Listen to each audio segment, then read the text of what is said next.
Thank you, ladies and gentlemen, for joining us for another edition of the Free Exchange of Ideas with Donovan and John. We are here to help you out. Now, let's just get to it. Is with Donovan and John. Sorry about that. I'm gonna fix this up. I've had a little bit of trouble with my microphone and some kind of weird echo that is embedded, so I can't get rid of it for the last two episodes. So I tried these, and by the way, I have no association with them. These are Skull Candy headphones with a microphone built in, and they're very dense enough to be almost what do you call it? Noise canceling. They're very nice. Just to let you know, Skull Candy headphone, microphone, and they weren't expensive. So if you want to try them, there you go. I don't get anything out of it. We don't have any affiliate link or anything like that. And I'm not going to put a link to them in the box. You're just going to have to go look for them. Get off your lazy butts. As I drink my Starbucks coffee in my hydro flask. There you go. My vitamin water. Yeah. So in my Samsung phone. Blah blah blah. So yeah. Anyway, so this is our third try at the final bit of the Second Amendment, and really, I don't think this is about the Second Amendment anymore. I mean, at least this section, except that because Donovan's going to talk about suicide, the suicide rate, especially if handguns are available in a house or if the individual owns a handgun, or short-barreled rifle or shotgun. We're not gonna do any of that. But and what was the other thing you were going to talk about? Mass shootings. Mass shootings, right? So I have I'm hesitant about these things only because I am a gun owner. I admit to having several guns, less than the average gun owner, but more than the non-gun owner. Really? Yeah, really. That's all you're going to get out of me, by the way, as far as what I have, and I think I've already told you what I have, at least as far as the handgun goes. At any rate, so I'm probably going to stay fairly quiet. I do have a couple of things that I have, I think, from a different perspective than Donovan has. Pardon me, but I'm going to pretty much just let Donovan roll. And again, I'll try to raise my hand if I want to make a point. But Donovan, I know, has done a lot of research on this, and to be perfectly honest, both of us have known people who have taken their own lives either with or without a weapon. So I'm probably just gonna, like I said, probably gonna stay pretty quiet about it and let Donovan do his thing. If I have a question or something, I'm just gonna raise my hand and hope he sees me eventually. Sorry about that. My laptop is on my table, so anytime I touch it, it does that. All right, Donnie, you ready to go? Let me start over again. So I'm gonna disagree with John here, and I think that the issues of suicide by handgun or gun and mass shootings are connected to the Second Amendment with the availability of guns in this country. So I to say that they are separate issues, I could see that, except that they still involve the ability and access to a gun. Okay, and I apologize. I didn't mean that they're separate from the Second Amendment, because that's how we have the ability to have handguns, keep and bear. Okay. However, I think the bigger issue, at least in my research, in watching that trend line move up for mass shootings, school shootings, and the like, what I'm seeing is a correlation not between the Second Amendment and mass shootings, but between the lack of mental health help and the rise in mass shootings. And because almost every one of those, not everyone, but almost every one of those mass shooters has had mental issues or emotional issues and hasn't either taken advantage of what little help is out there, or has never even been recognized until this point. And that's another problem. And as a Republican, sorry, not a Republican, as a conservative, I can lay this directly at the feet of Ronald Reagan. I don't have any doubt of that. When he became president, he pulled federal funding, and that pretty much killed the industry. So now, if you want to see a doctor, pretty much got to pay for it, and not a lot of people got that insurance. So, or that level of cash to just drop in somebody else's lap every week. So, which could be a topic for a show one day, mental health. absolutely, I think it could. But again, that's going to be another 3-part show easily, without much effort. And honestly, if we were going to do something like that, I would absolutely try to get in a couple of experts, because I don't know enough about mental health or about the ability to see someone to help you deal with what you're dealing with. The VA, which actually has a full-blown mental health facility, is not good at it, and they have more availability than anybody else on the face of the United States. So, take that for what it's worth. But we digress. Yeah. But yeah, so I'm gonna start. So this is this is John's baby on the Second Amendment here, and me and him slightly, I guess, differing views on it. But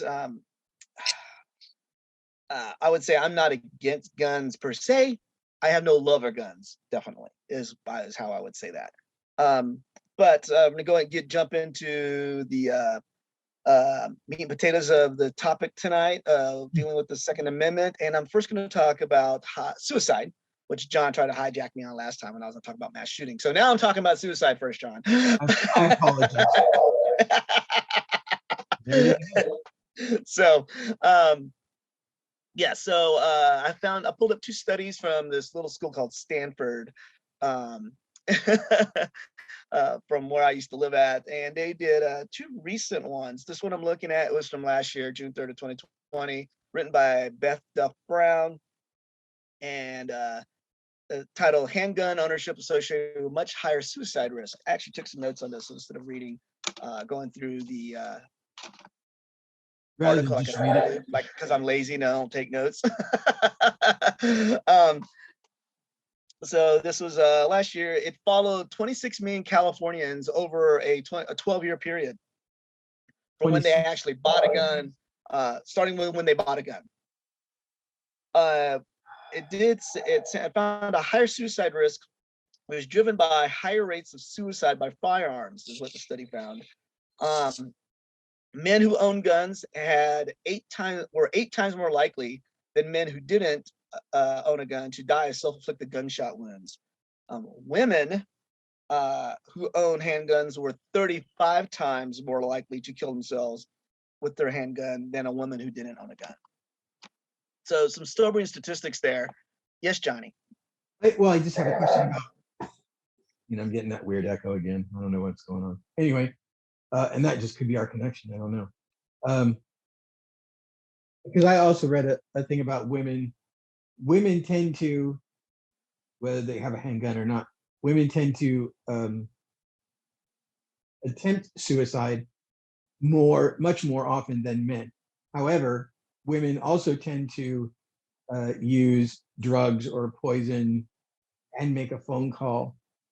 So that it turns into a cry for help rather than a death generally. But yeah, women that do use guns don't fail. Some men who use guns actually do fail, and actually, a friend of mine's mother passed away not too long ago. She had attempted to commit suicide with a Derringer, 22 Derringer, and put it to her temple, and it went just in front of her brain and between her eyes, blinded her, but didn't kill her. She spent the rest of her life, I think, another 30-ish years in and out of facilities trying to get her head straight. But again, to my knowledge, she hadn't tried at any other time to commit suicide. But yeah, 35% is a very high number. Those are if you pick up a handgun to commit suicide, it's a done deal in your head already. Women who use guns to commit suicide are much more accurate, I suppose is the right term, than men who use guns. No, let that Okay. one go. But so this it followed, like I said, 26 million Californians. So over a 12-year period, 1.4 million of the cohort members died during the 12 years. Nearly 18,000 of them died by suicide, of which 6,691 of them were by firearms. So It's over a 12-year period, you said? 12-year period. So I sent you the article, John. You could have read it. Yeah. I was doing other things. I have a real job where I sell my butt and do nothing. So, and this is kind of hitting on what John was talking about. This section of the article is called Often Impulsive Acts. Suicide attempts are often impulsive acts driven by transient life crises, the authors write. Most attempts are not fatal, and most people who attempt suicide do not go on to die in their future suicide. Whether a suicide attempt is fatal depends heavily on the lethality of the method used, and firearms are extremely lethal, as John will confirm. These facts focus attention on firearm access as a risk factor for suicide, especially in the U.S., which has a higher prevalence of civilian-owned firearms than any other country and one of the highest rates of suicide by firearm. You see here, 2018, there were 24,432 gun suicides in the U.S., according to the CDC. 3/4 of them involve handguns. So do the math. This Stanford took advantage of the unusually comprehensive body of information on firearm sales in California. All lawful gun purchases and transfers must be transacted through a licensed firearms dealer, who then relays the information to the State's Department of Justice, where it is archived. The research team obtained records of all firearm acquisitions dating back to 1985, then linked them to death records. So I'm sure John can talk a little bit about that, because as a gun owner in California, he's had experience with some of that DOJ stuff there, I'm positive. Researchers found that people who own handguns had rates of suicide that were nearly 4 times higher than people living in the same neighborhood who did not own handguns. The elevated risk was driven by higher rates of suicide by firearm. Handgun owners did not have higher rates of suicide by other methods or higher rates of death generally. Yes, John. I'm of an age, I think you're only 6 years younger than me, I think, 53. right? Yeah. 42. Right. So yeah, 6 years 38. younger than me. I was one of the first, what they called latchkey kids, where I had the key to my house because nobody was home when I got home from school. So there was a lot of non-contact for parents and children. When parents got home, they were tired. They were ordering pizza because it was too much of a hassle to make up a real dinner. I think we had the phone number for 3 or 4 different pizza places, but to not take that all into account takes away from the death, in my opinion. It's not taking away from the number, because the number is horrendous and absolutely heartrending, but we need the history. I think to help, we need to know the history. So one of the parents can stay home, or I don't know that the answer is, but I mean, we have to find an answer for that. I think that will slow down any level of suicide. Currently, it's on a downward trend, which was a surprise to me, because I honestly thought in 2020 it would be much higher, because I do know that domestic violence is much higher in 2020. Yeah. And I apologize, I've taken away from you, and I didn't mean to. I also think, looking at what you're saying, you're talking about kind of the first year of, the pandemic, and, things got to be up in the air, things being locked down. Those things too, I mean, not necessarily that they can be It could certainly be a trigger. a quick, but I also think there's building up to that. So it'd be interesting to see what the numbers are this year. And we're going into the third year, and we're going into the third year of the pandemic, Right. come March. And I haven't been able to find any numbers for 2021 yet. Yeah. So yeah, because they're not out yet. So they, it'll be interesting to see that. But from what I've read, it's looking worse, particularly for teens. Yeah. And they also talk about just people in general, anxiety and depression and stuff like that. Hell, even Homicide rate's myself, going I up was as well. talking to you about it. I spent the whole weekend in bed this past weekend. I was tired and exhausted, obviously, but I was also thinking maybe I'm a little bit depressed too. So even me, the extrovert, and it's affects all of us. Absolutely. But I moved to a new state last year, and I didn't really know a lot of people here. Then the pandemic hit, so you don't get to meet people at all. So it just so I mean it's not just me. Everyone went through it, and everyone had their own issues with it. So, but as someone who, as John would say, I'm very outgoing and gregarious, and Cool. definitely love to go out and socialize, and I didn't get to do any of that really. So it's been hard. So it's but I definitely say, as hard as it's been for me, it's probably been worse for other people. I'm doing good. So can't complain. But we digress. So let's see me go back in here. 1985. Talk about women really quick here.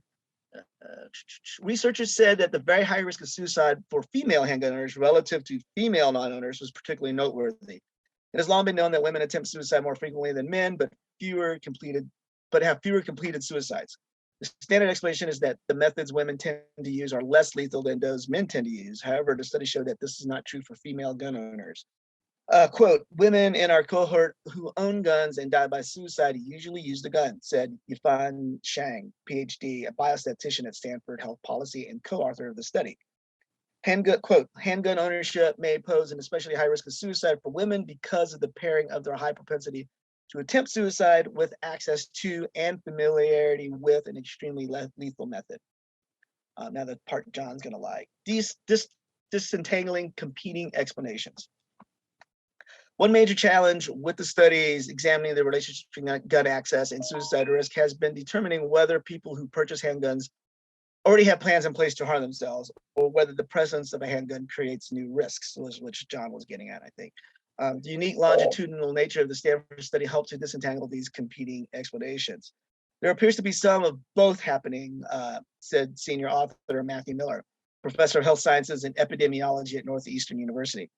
Quote, new handgun buyers had extremely high risk of dying by firearm suicide immediately after the purchase. However, more than half of all firearm suicides in this group occurred a year or more later. Consistent with prior work, our findings indicate that gun access poses a substantial and enduring risk. You're talking about women. He was talking about overall, but I was talking about within the first part there. So, but this is overall. Other Stanford co-authors of the study and research analyst Leah Prince, PhD, and research assistant Aaron Holsinger, MD, both at Stanford Health Policy, and Jonathan Ron, PhD, professor of political science. These are the people who did it. Researchers at Erasmus University in the Netherlands and the University of Melbourne in Australia also contributed to the work. So I'm gonna do a really quick one here. Also, this is another study. This one came out a few years ago, 3 years ago, 2018. November 1st by Aaron Digitali, also from Stanford. Lax state gun laws linked to more teen gun deaths. So I sent this link to John. So instead of talking more about this at length, I'm just mention that, and we'll have the link in the show, so you guys can take a look at that. But I'm going to move on to mass shootings. Yes, John. Never mind.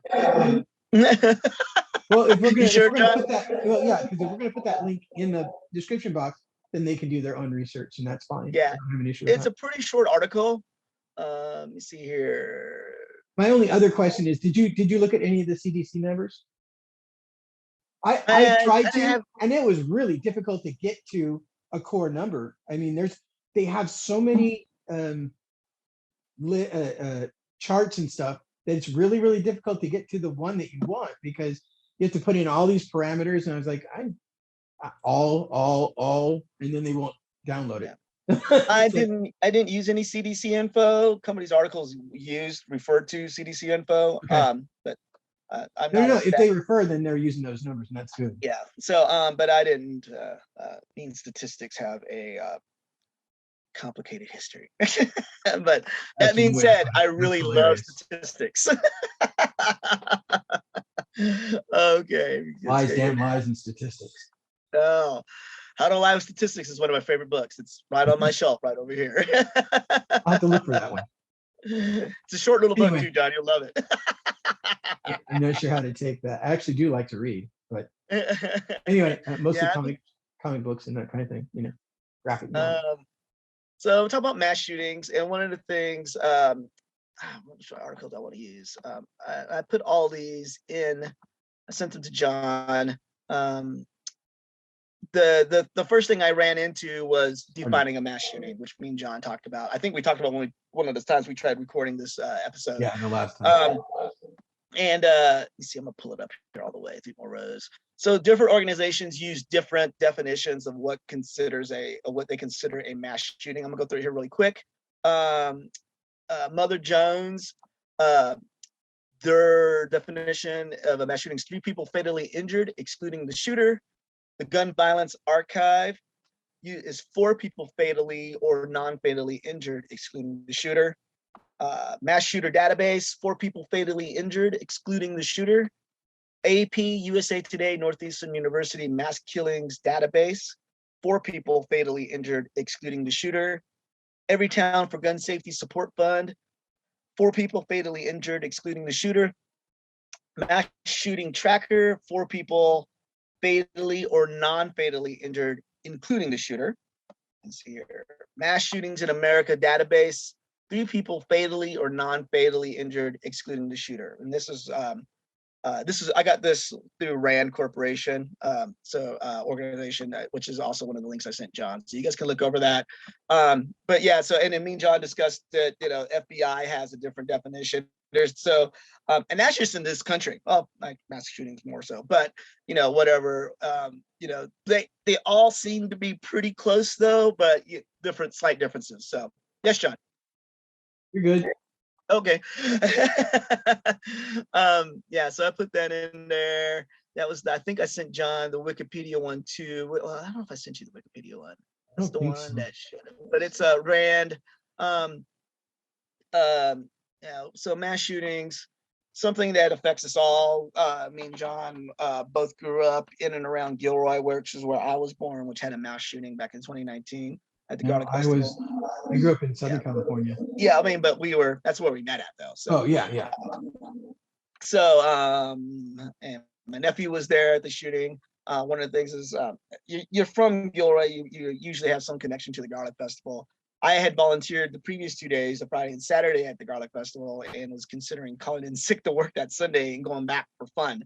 And ended up being responsible and said, I need to be adult and work. And so I ended up not going. And I was telling John, this happened at the very end of the Garlic Festival, which I'm definitely one of the last people to leave when I'm at the Garlic Festival. Oh, you did send me the one. So I did? Yeah. Okay. And so it's interesting to see how that could have affected me if I had been there or not. It's kind of scary to think about it. But and our close friend Matt was running that whole area where they Whitney. I mean, me and you probably know 40 people easily that day at the Garlic Festival. Oh yeah. So separately, we probably know 40 people each. Yeah. So we definitely ran in some of the same circles. We definitely know some of the same people too. But it was horrible. I remember I was bartending at Stanford that day, and I heard the helicopters taking off, and then my phone started just blowing up. I'm like, what's going on? And they're like, where are you? Because they knew I was at the Garlic Festival the previous 2 days. I've been posting about it. So I'm getting misty-eyed thinking about it. But I talked to Matt that night on the way home. So he was pretty shaken up about it. So I hope he doesn't mind us talking about it really quick. So I talked to him the next day.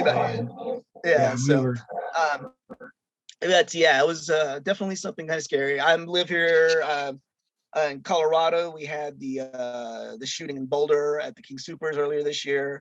There was also the shooting at the VTA last year. In San Jose, yeah, that's one of the ones I sent you to. Yeah, that was last year. It was last year. It was 2020, right? Was it 2020? Yeah. That was a little frightening for me because actually I had been trying to get a job as armed security at VTA, It's a Good job. separate company.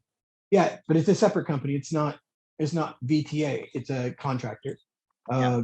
And I thought I was pretty close to getting that job, and then that happened. And I called the guy. I said, because you're not carrying a handgun on the train, and that makes sense. But you're carrying a baton and pepper spray and that kind of thing. And when that guy just pretty much walked in and just started pulling his trigger, I was like, I called my contact and said, hey, never mind. Thanks anyway. Yeah. Yeah. And it's mass shootings. I sent a few links to John on that, covering those Did you get three in Parkland one particular, too? because I think they're close to the two of us in some way or another. And there's still stuff going on about the young man involved with the garlic festival one. Apparently, there were some issues with him as well. The young man at the Boulder shooting, as well. I'm actually not as familiar with the person who was involved at the VTA, but I did send John a link on that shooting as well. So, but the mass shootings in this country are something I think that is inherently tied to the Second Amendment with the access to guns as well. And I think John would agree. One of the things, and I posed this question a couple years ago on Facebook to some of my friends, and I was blowing it up my Facebook page with some. Oh, don't chunk out on. There we go. But one of my big things is the issues with Second Amendment gun accessibility and stuff like that. I really think like people like John who are into guns should fix this problem, because I think they know the guns, they know what. Oh, okay. They're more familiar with guns than I am. And my thing is we just can't keep it status quo. Am I coming through, John? You just froze up for a few seconds there. I was gonna say you were freezing. You were bouncing in and out, so I don't think we got your whole sentence. Okay, so my big thing is people like John who are gun owners, aficionados, taking a stance on fixing the issue of guns in the United States, as opposed to someone like me. Because if someone like me does it, John's going to be probably very unhappy about it. so I posed the question on my Facebook to some of my gun owner friends, was kind of like, what do you think should be done? How do we fix this problem? And it was shot back to me as like, well, he just put it back on me again. I'm like, no. I'm asking you as someone. I'm like, I am not a gun expert by any means. You own a gun, you like guns, you know how to use guns. What should we do? And that, to me, kind of talking about, only nicks can go to China. Maybe only people with guns are on that issue should be the ones working on fixing that issue. I'm willing to help, and I'm willing to, start the discussion on that. But I think if we just, my point of view has been that the conservatives in this country right now on the gun issue have been just kind of lax about it and just kind of let it be, while people on my side of the spectrum are taking up the issue and trying to move forward on it, and then the attacks begin on us as well. So we're not really getting anywhere on that, and that's why I posed the question to other people who are gun owners, like, what can we do? What do you think should be done?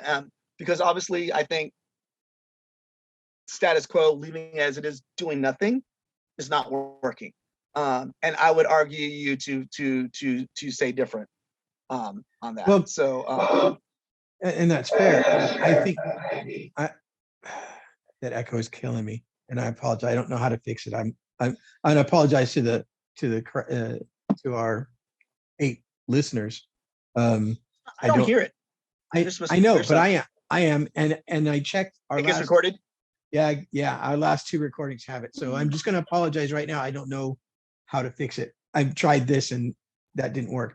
But to your point, I think, because I have actually spoken to other gun owners that are very staunch 2A, and I say, well, what do you do on the weekends? Oh, I go and I train. Okay, what's wrong with making that part of the ownership thing? For me, training is not cheap. I mean, let's be honest. Especially in California, now we also have to do a background check, what they call a minimal background check, to buy bullets. I find that to be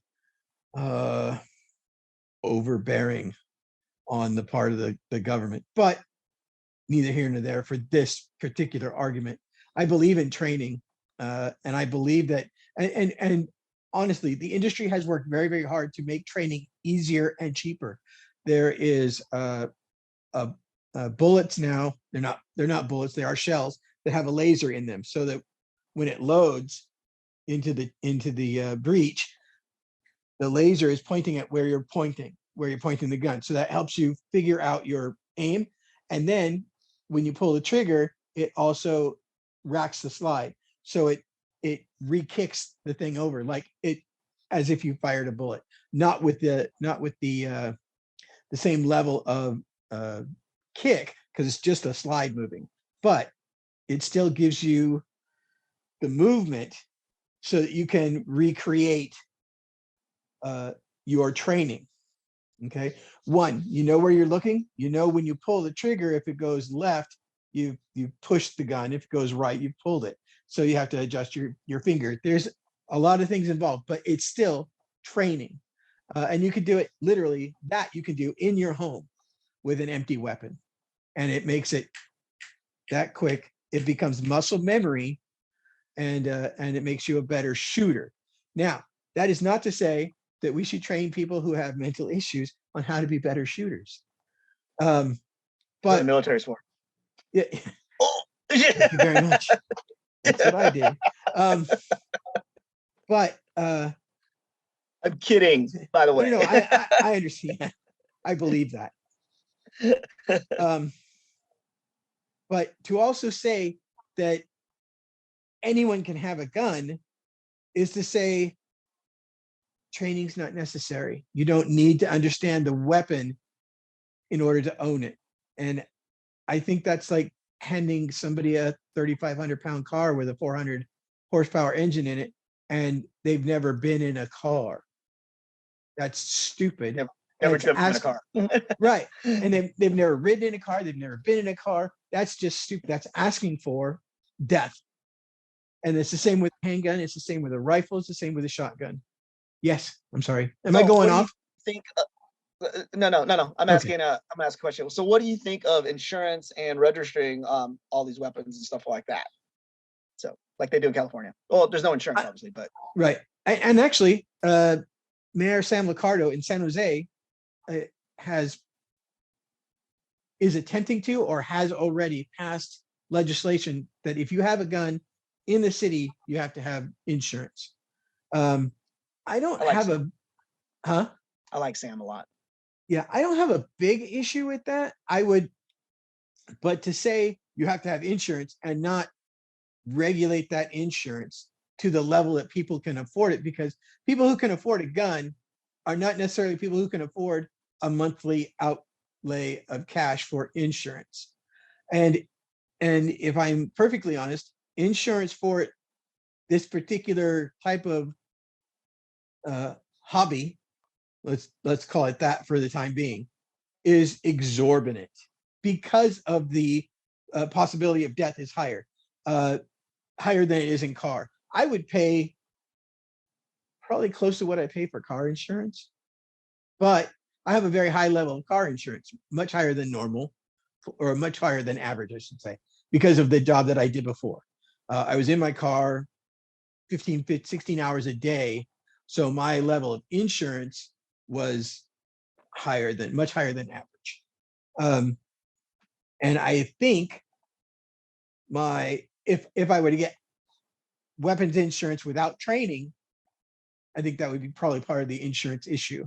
If you want to get insurance, not only on the weapon, you have to have training. So you'll have to train, like me, I have to train at least twice a year where I go get qualified, that that they see that I understand the rules of how to handle a weapon, that I am accurate with my weapon. It's not just bullets flying everywhere, that I have control of the weapon at all times, and that I am competent to use the weapon properly. Those are 4 basic immutable laws of gun safety. Weapon is always loaded, period. Do not point a weapon at somebody unless you are ready to destroy it. 3, never put your finger on the trigger until you are ready to destroy what you are pointing at. And 4, crap. I'm sorry. Because there's actually, there's actually a 5th rule it's not a real rule, but we in training we go by it. If you drop the gun, if the gun comes loose in your hand, let it go. Just get it out of your hand, because what you'll end up doing is grabbing it, and you'll grab it with the hand that's holding it, and you'll pull the trigger. Almost all the time, just because that's where your hand goes. So just if it comes loose in your hand, just let it go. It's safer that way. It's highly unlikely it will fire ever. Although Sig Sauer had a problem with the 365 on that. They fixed it. But yeah, almost no handgun will, when you drop it, it won't fire. Almost none of them. I'm sorry, I can't remember the 4th rule. I'll think of it and put it. It's I'll okay. put them all in. But nonetheless. But see, this is the conversation that me and you are doing right now, or that an actual conversation, a debate, Absolutely. Of what, and this is what I really want to do, is kind of like, and I have friends that are, and I'm going to use the word maniacal. I know those guys. Maniacal on the Second Amendment and their guns, which gives me concern. And but it's getting, and as I said, putting the issue to them, and to say it's, and to ignore and say it's not a problem is definitely not the way to go. Because, and that's kind of where I would like to see the discussion in this country go, and say, this is an issue you probably care more about than I do, maybe, and right. what can be done? What do you think can be done to improve it? Because it's obviously not perfect, and not saying it will ever be perfect, but what can we do to make things better? I'm a person who believes in making things better. And as long as that better faces your view. Yeah, well, I guess that's all, depends. True. It's all subjective, obviously. But, I think, saving forests and money for public schools is always a good thing. I have debates for that. That's okay. Because I don't, for me, and I believe this since I first picked up my dad's 22. Just like a car, you have to understand. I tried to teach this to my daughter. It didn't work. But whenever I get a new car, or newer to me, I walk around it, because that gives you a spatial picture in your head of how big your car is. So when you're rolling through traffic, you understand, oh, my car's only 20 feet long, or my car's, a boat 32 feet long, and it takes so long to stop. You train in that car before you actually get out on the highway in it. Generally, people of our age, or 40s, we have a general idea of how a vehicle works, and we if we buy a car from a reputable lot, then we assume that the brakes work, the accelerator works, the engine works, the gas fluid works, all that. So you go into a vehicle with some assumptions at our age. But when you're a child, when you're 16, 17, 20 years old, please don't take that the wrong way, 20-year-olds. But when you don't have that experience, you have to create the muscle memory. You have to create the knowledge. You have to create all of this stuff on your own. The same goes for a gun. Except with a gun, you can go to a range, and there are people there that will help you understand this weapon, what it's capable of, what you are capable of with it, and what the ramifications are there. All right. Everything in life is actions versus consequences. If you don't understand how it works, the consequences can be very great. So, but yeah, I really, and this is something I'm glad me and you are talking about this, and I'm glad we see some eye to eye and agreement on some issues on items on this issue in particular. Yeah, the registry thing, I will never see eye to eye on that. I doubt. I don't and, think registry is a good idea. But and to be perfectly honest, tell you what, if you kill somebody with your weapon, the police know who you are. Just letting you know. So yeah, and your insurance should go up. That would be your worry at that point, but okay. Yeah. So, but yeah, but it's but I would argue you don't like it, but is it on the table? And should it be on the table? And would you argue over that? So well, like I said, I don't believe in a registry. Believe in, that's a wrong term. Because there are registries for everything. And so you not believing in them is just stupidity. But to say I don't think our weapons should be registered in the manner that we are discussing, because as I said before, if you shoot somebody, believe me now, the police will knock at your door within 48 hours because they can run the bullet. Once they run ballistics has already been done by the manufacturer. That ballistics is related to that gun by serial number, and that serial number is registered to you no matter what. You bought the thing. If you didn't buy the thing, you ain't got no sweat, unless they kind of got an idea you might have this gun. But no, a straight up registry like what you're talking about, I'm uncomfortable with. I think that I think that kind of registry just brings on more scrutiny from FBI, DOJ, Homeland Security that is unnecessary. That's my only issue. If it's not necessary, and it's not at this point, because of all the things that go into a bullet, the only thing it's going to stop an officer from figuring out where that bullet came from is if it's crumpled, and then they can't get the striations off the bullet. However, you have to crumple a bullet pretty badly not to get the striations off the back of it as it came out of the shell and through the barrel. It's got the twist, it's got the striations on it. I've seen bullets that have been fired into concrete and they are absolutely destroyed, except the back of it, which has all the striations you need. So, and that weapon, as I said, from there you can find that weapon, from there you can find the owner. If the owner no longer has a weapon and has reported it stolen, then you're kind of SOL. But you've done all the work is there, period. It's just looking at it through a microscope, basically. Now, if someone steals a weapon or borrows a weapon that isn't theirs, like the kid who went to Stoneman, borrowed his mother's weapon, killed his mother with it, then went to the school, right? That doesn't sound crazy to me at all. And that's sarcasm. Just in case y'all missed it. That individual had issues for a long period of time, and everybody knew it. And she had been working with him at the range because she felt she was a competition shooter before this. She felt that would help him focus, and it will help you focus, but your focus can't be so myopic that it's this tight. And that's what his was, unfortunately.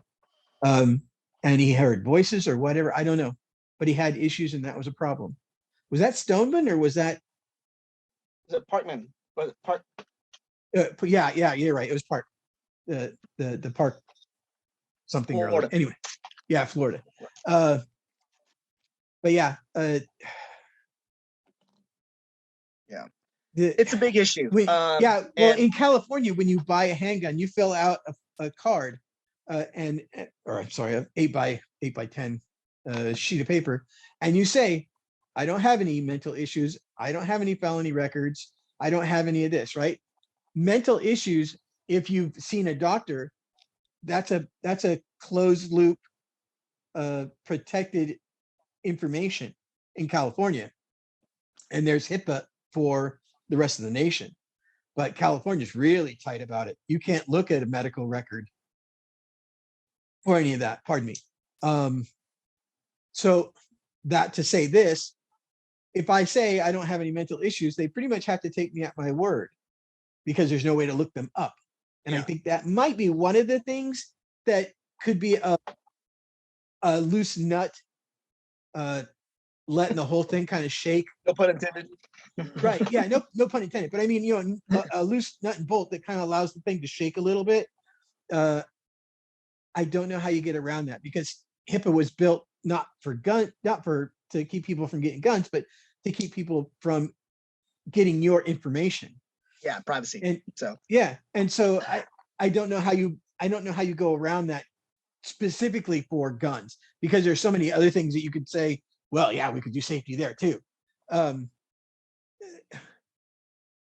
This is a thorny issue, right? It's a complicated issue.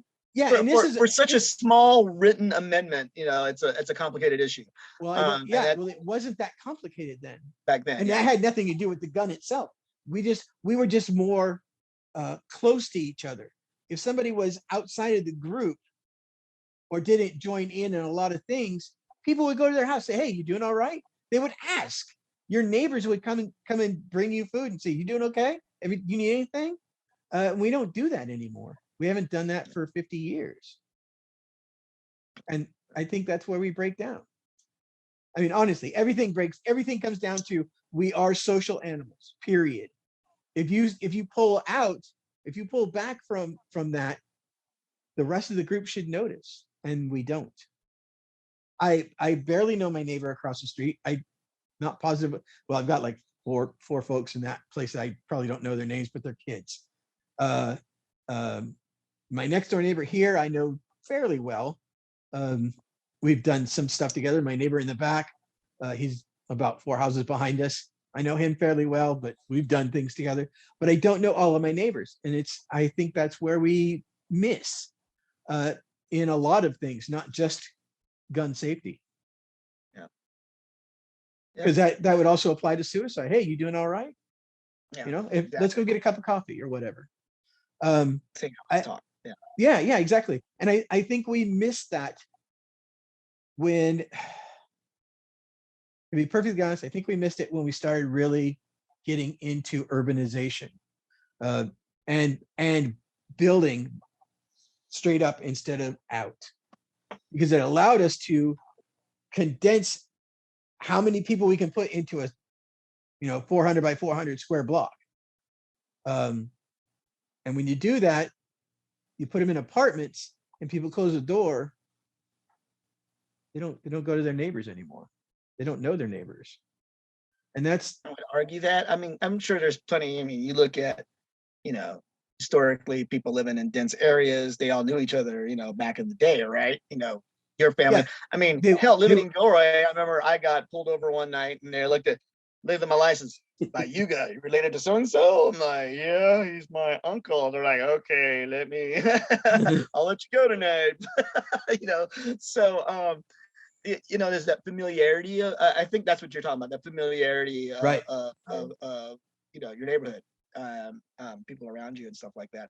I think that still exists. Obviously not to the extent that it did. I mean, and to a large extent, I would even blame that on technology. It's like, why talk to your neighbors? I have my phone and I can talk to whoever I want to, and this, that, and the other, and just kind of exclude the rest of the world from my view. And right.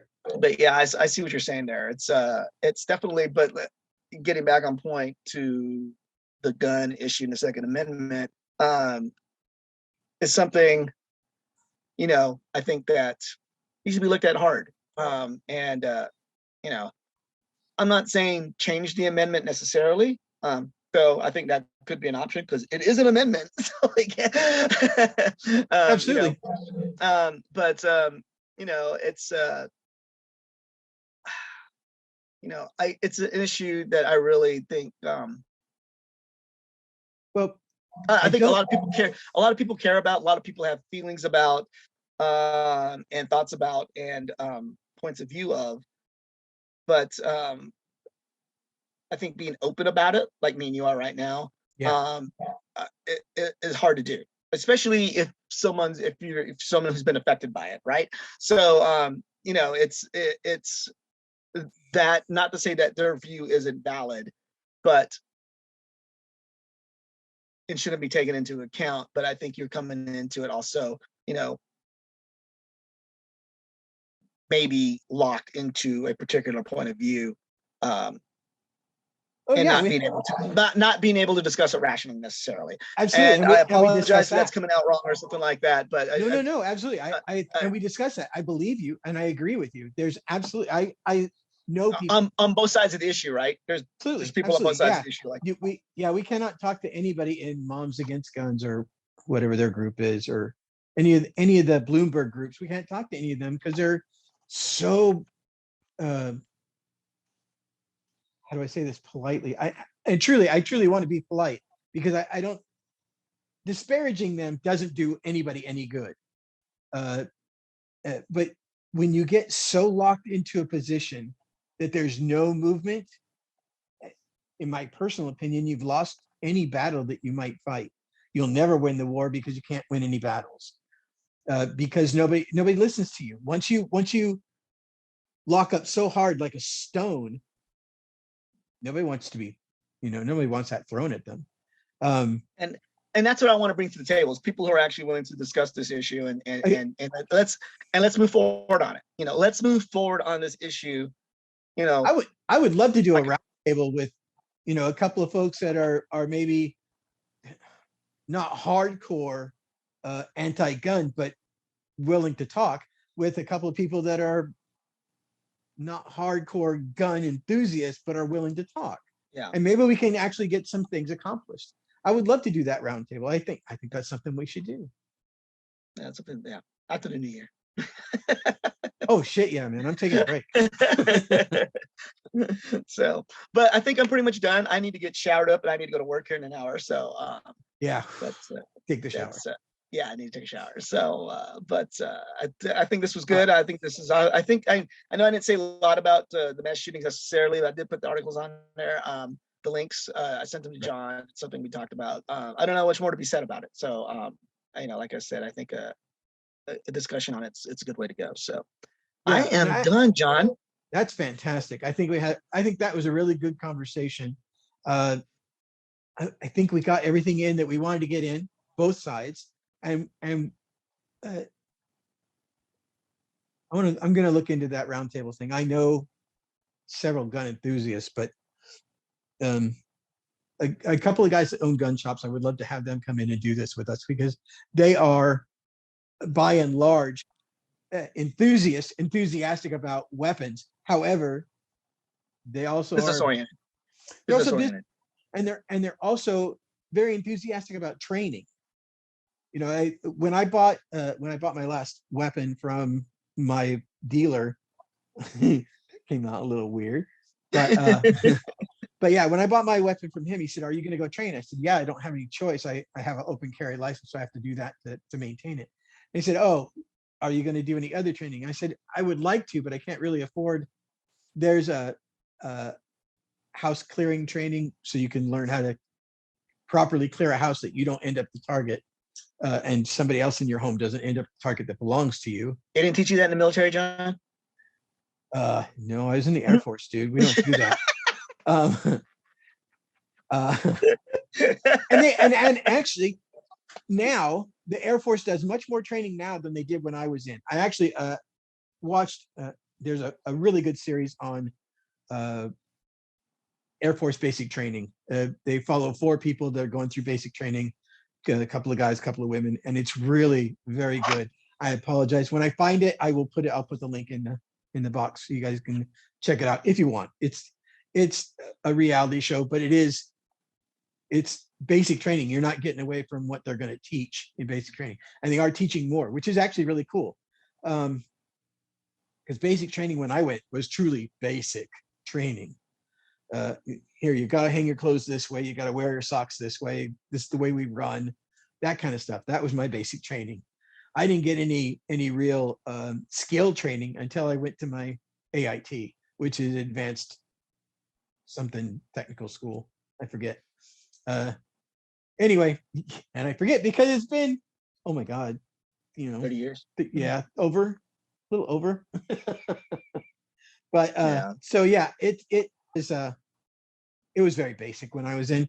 And I mean, they really expect you to learn what is expected of you in your AIT, because basic training is breaking you down and building you back up the way when you look around the group that you're standing in, they're brothers and sisters. They're not Joe from New Jersey or Jack from Texas or whatever. They are your brothers and sisters. And that's the way you go out the door to your AIT, where they teach you how to be an actual military individual. So, and now they teach you more. I don't know if they've extended. When I was in, it was 6 weeks. It was basic training. I don't know if they've extended it to 8 to include some of the new stuff. And a lot of the new stuff is physical training as well as training with weapons. So it's much better training than it was when I was in. Needless, but again, Tangent. That's our original air names, is Tangent and Divergent. Anyway, so I'm going to stop right there because I think I'm just going to continue on that tangent. It won't do us any good. Listen, we really appreciate that you come and listen to us, and we would appreciate it if you listened this far, because at the end of this is, please hit that like button, leave a comment, subscribe. We really appreciate it. Hit that bell so you get all the time when we do upload stuff. I'm trying to get better about that. It's been a rough couple of weeks, but really, just we love you for no good reason, but because you listen to us, and we want to help you learn, and we want to hear back from you. If there's something that you want to hear about, we will absolutely do you've seen, we do the research to find the proper numbers, I think. And if there's, when he goes Wikipedia and I go EDU, you get the stuff, you get all the stuff so you can make a proper decision based on your beliefs and based on the knowledge that we try to impart to you. For us, for me particularly, this is why I do it. I'm not trying to make any money because none of you are subscribing, but but anything you can do to help us out, we are absolutely appreciative all the time. And really, by next year, I'd like to be over 1,000 subscribers, and I'm not sure how to do that, but I'm working on it. Figure it out. Anything y'all can do to help us would be much appreciated. Share this with your friends, and hopefully they'll listen longer. Okay. All right. Thanks again for Peace, listening. love, and soul, people. He's kicking me off. I love it. All right. Ciao, baby. Well, I'm Donovan, and John's here with us today. Thank you for joining us for the free exchange of ideas, and we'll see you next time on the next show. See ya!